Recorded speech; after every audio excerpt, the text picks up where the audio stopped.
Hello बच्चों, तो कैसे आप सभी। आपका स्वागत है हमारे YouTube channel CBSE English simplified 088 पर। आज हम स्टार्ट करने वाले हैं क्लास 11th हॉर्नबिल बुक का चैप्टर 4, जिसका नाम है लैंडस्केप ऑफ द साउल, जिसके नरेटर है नैथाली ट्राउरोए। तो आज हम इस स्टोरी में पढ़ने वाले हैं। ये बहुत ही अच्छी स्टोरी है, दिलचस्प स्टोरी है। तो चलिए हम स्टार्ट करते हैं।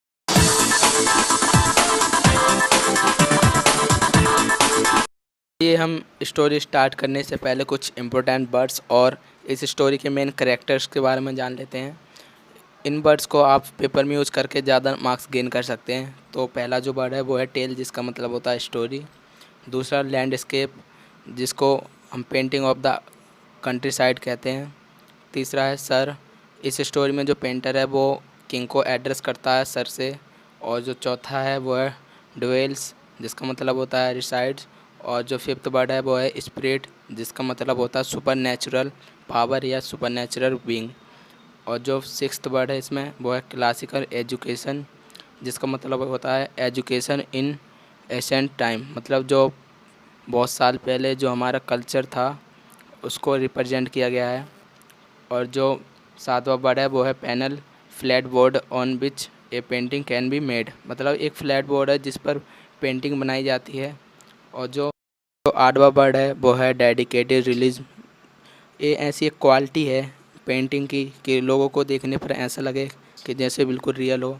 तो चलिए हम अब इस स्टोरी के जो मेन कैरेक्टर्स हैं उनके बारे में जान लेते हैं। तो जो पहले मेन कैरेक्टर हैं वो है वुडाओजी, जो कि 8th सेंचुरी के बहुत ही फेमस पेंटर हैं, जो कि डिसअपीयर हो जाते हैं अपनी लास्ट पेंटिंग में। और जो दूसरे हैं वो है एम्परर, वो है रूंगजोंग, जो कि एक पेंटिंग बनवाते हैं अपनी पैलेस की वॉल पे सजाने के लिए। वो और जो तीसरे करेक्टर हैं वो है क्वेंटिन, जो कि 15th सेंचुरी के बहुत ही फेमस वेलिगन ब्लैक स्मिथ थे। वो एक डेडिकेटेड रियलिस्ट पेंटर बनना चाहते थे। वो एक हाउस फ्लाई बनाते हैं पैनलिस्ट पर, और वो एक वोमेन से प्यार करते हैं जिससे वो शादी करना चाहते हैं। तो चलिए अब हम इसके बाद अब स्टोरी को स्टार्ट करते हैं। चलिए हम स्टार्ट करते हैं हमारी आज की स्टोरी जो है। तो लेसन के स्टार्टिंग में एक पेंटर के बारे में एक स्टोरी बताई गई है, जिसका नाम था वोडाउजी, जो कि 8वीं शताब्दी के बहुत ही फेमस पेंटर थे। एक एम्परर थे जिनका नाम था रोंगजांग। उन्होंने वोडाउजी को अपने पैलेस में बुलाया था एक पेंटिंग बनवाने के लिए, जिसे वो अपने पैलेस की दीवार पर लगाना चाहते थे। पेंटर जब अपनी पेंटिंग को बना लेते हैं तो वो एम्परर को दिखाते हैं। तो एम्परर बहुत देर तक पेंटिंग को देखते रहते हैं और बहुत ज़्यादा तारीफ़ करते हैं उनकी पेंटिंग की। बुडाओ जी अपनी बनी हुई पेंटिंग को एक पर्दे के पीछे छिपा के रखते हैं ताकि उसी पेंटिंग को सिर्फ राजा ही देख सकें। एम्परर पेंटिंग में बने हुए ऊंचे ऊंचे पहाड़ें, गुफाएं, झरने, नदियां, आसमान में उड़ रही चिड़ियों को देखते हैं और बहुत ज़्यादा खुश होते हैं। पेंटर पेंटिंग में बनी एक गुफ़ा की तरफ इशारा करके कहते हैं कि इस गुफ़ा में एक स्पिरिट रहती है, मतलब एक आत्मा रहती है। और जी दोनों हाथों से तालियां बजाकर उस पेंटिंग में बनी गुफ़ा का डोर खोल देते हैं। बुडाओ जी कहते हैं इस गुफ़ा के अंदर सब कुछ बहुत अच्छा है, इतना अच्छा है कि शब्दों में हम उसे एक्सप्लेन नहीं कर सकते। इसलिए आप चलिए, मैं आपको रास्ता दिखाता हूँ। और केव में एंटर कर जाते हैं।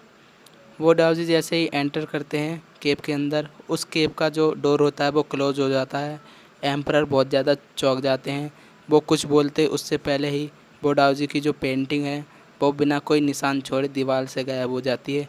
यहाँ तक कि उस पेंटर के एक ब्रश का भी निशान नहीं मिलता। उसके बाद उस पेंटर को किसी ने भी इस दुनिया में दोबारा नहीं देखा।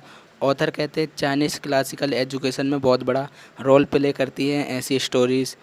इस तरह की स्टोरीज टीचर को स्टूडेंट को गाइड करने में बहुत ज़्यादा हेल्प करती हैं। ऑथर हमें एक कहानी और बताते हैं जिसमें जो पेंटर होता है वो एक ड्रैगन की पेंटिंग बनाता है। उस पेंटिंग में जो ड्रैगन होता है, पेंटर उसकी आंख नहीं बनाता, क्योंकि उस पेंटर को डर होता है कहीं ये ड्रैगन है वो उड़ ना जाए इस पेंटिंग से। ऑथर इस कहानी को कॉन्ट्रास्ट कहते हैं। कॉन्ट्रास्ट का मतलब जो अंतर स्पष्ट करती है किसी व्यक्ति या वस्तुओं में, मतलब कॉन्ट्रास्ट करते हैं दूसरी स्टोरी से जो कि एक वेस्टर्न पेंटिंग की है। ये जो पेंटिंग है बहुत ही अच्छे से वेस्टर्न पेंटिंग रिप्रेजेंट करती है। जो स्टोरी है ये 15th सेंचुरी की है। इसमें एक जो ब्लैक स्मिथ होता है जिसका नाम होता है क्विंटन मिस्टेस, ब्लैक स्मिथ को एक पेंटर की लड़की से प्यार हो जाता है, लेकिन जो पेंटर होता है वो शादी के लिए मना कर देता है उसके प्रोफेशन के वजह से। जो क्विंटन होता है वो एक बार उस लड़की के फादर की स्टूडियो में जाकर एक पैनल पर जो पहले से एक पेंटिंग बनी होती है उसके पास ही एक हाउस फ्लाई बना देते हैं, जिस मक्खी बना देते हैं। मतलब वो इतनी रियल लगती है कि जब पेंटर आते हैं वापस अपने स्टूडियो में और वो उस मक्खी को देखकर उड़ाने की कोशिश करते हैं, क्योंकि वो बहुत ज़्यादा रियल लग रही होती है। बाद में पेंटर को रियलाइज़ होता है कि ये जो मक्खी है एक पेंटिंग है, ये रियल नहीं है। फिर क्विंटन को जो पेंटर होते हैं वो स्टूडेंट के तौर पर अपने स्टूडियो में रख लेते हैं और उन दोनों की शादी भी करवा देते हैं बाद में। और फिर क्विंटन उस टाइम के एक बहुत ही बड़े मतलब सबसे फेमस पेंटर बन जाते हैं। ये दो स्टोरी हमें अलग अलग आर्ट्स के फॉर्म को रिप्रेजेंट करती है।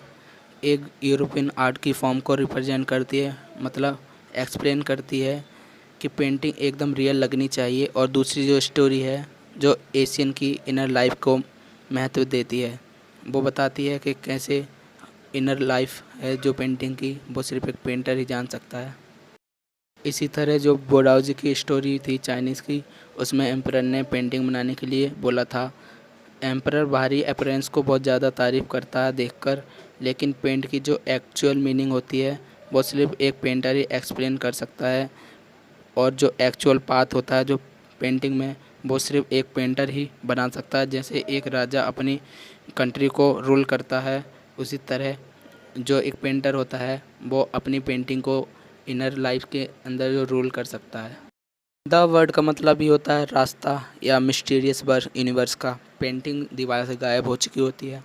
वेस्टर्न पेंटिंग चाइनीज़ लैंडस्केप इसलिए रिप्रोड्यूस नहीं करते क्योंकि वो हमें दिखाना चाहते हैं एक्चुअल व्यू, जैसे कि जो फिगरेटिव पेंटर होता है वेस्टर्न पेंटिंग में एक्सप्लेन करता है और वो उसे शो करते हैं।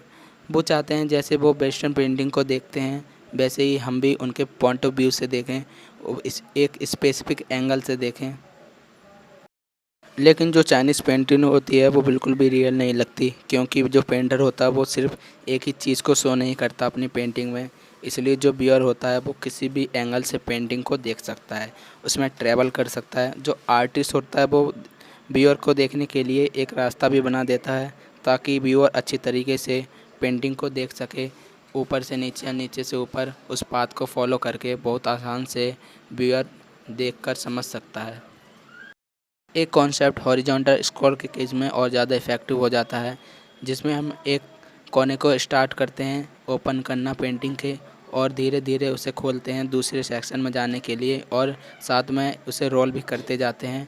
उस पेंटिंग को देखते समय हमें एक टाइम और डायमेंशन भी ऐड कर सकते हैं और इसमें हम कर देते हैं। ऐसा और कहीं की पेंटिंग में नहीं देखा जा सकता। इस तरह की पेंटिंग को देखने के लिए जो व्यूअर को खुद को डेडिकेट करना होता है कि वो कितने स्पेस से ट्रैवल करना चाहता है वन सेक्शन से दूसरे सेक्शन में जाने के लिए। इस तरह की पेंटिंग में जो व्यूअर होता है वो फिजिकली और मेंटली एक्टिव पार्टिसिपेशन भी ज़रूरी होता है, जिससे जो व्यूअर को देखने के साथ साथ समझ में भी आ सके। चाइनीज़ पेंटर होते हैं वो चाहते हैं कि आप समझो कि उन्होंने जो पेंटिंग बनाई है वो क्यों बनाई है। व्यूअर उनके माइंड को पढ़ने की कोशिश करें। वो ये नहीं चाहते कि व्यूअर उनके आइज़ से या उनके पॉइंट ऑफ व्यू से उस पेंटिंग को देखे। वो लैंडस्केप से हमें कुछ ना कुछ समझाना चाहते हैं, क्योंकि लैंडस्केप एक कॉन्सेप्चुअल एंड स्पिरिचुअल स्पेस है। वो हमें इसे एक्सप्लेन करते हैं सेंसुई से, जिसका मतलब होता है माउंटेन वाटर। वो उसे रिप्रेजेंट करने के लिए लैंडस्केप शब्द का यूज़ करते हैं। दो या दो से ज़्यादा एलिमेंट है लैंडस्केप में जो कि दिखाते हैं कॉम्प्लीमेंट्री पोल्स को, मतलब एक दूसरे के बिना ये कंप्लीट नहीं है। ए यूनिवर्स के व्यू को रिप्रेजेंट करते हैं, जिसमें इन है फीमेल जो कि फ़ीमेल को रिप्रेजेंट करती है और यांग है जो मेल को रिप्रेजेंट करता है। वो सूखा है, ऊपर की तरफ बढ़ रहा है। इन जो फीमेल है वो वाटर है और वो हॉरिजॉन्टल है पृथ्वी पर और रेस्ट में है और वो फ्लो कर रही है जो कि फ्लूइड है और बहुत ज़्यादा मॉइस्ट है। फीमेल जो रिप्रेजेंट करती है यूनिवर्स की एनर्जी को, एंड जो यान है वो मैस्कुलाइन एंड यूनिवर्स की एक्टिव पार्ट को रिप्रेजेंट करता है। दोनों का इंटरेक्शन ही फंडामेंटल मोशन है विजन का। और जो हर बार अनदेखी कर दिया जाता है वो चीज़ है third element, the middle void. ये वो जगह है जहाँ पर इन दोनों का इंटरेक्शन होता है और इसे हम कंपेयर करते हैं योगा प्रोएक्टिव प्रोग्राम से, जिसमें हम सांस लेकर छोड़ देते हैं। जिस टाइम हम सांस रोकते हैं उसे हम मिडिल वॉइड कहते हैं, जहाँ पर एक्चुअल में ही मेडिटेशन कहलाता है। ये इसलिए ज़रूरी होता है, अगर हम इसे हटा दें तो सांस लेने और छोड़ने का कोई भी फ़ायदा नहीं है।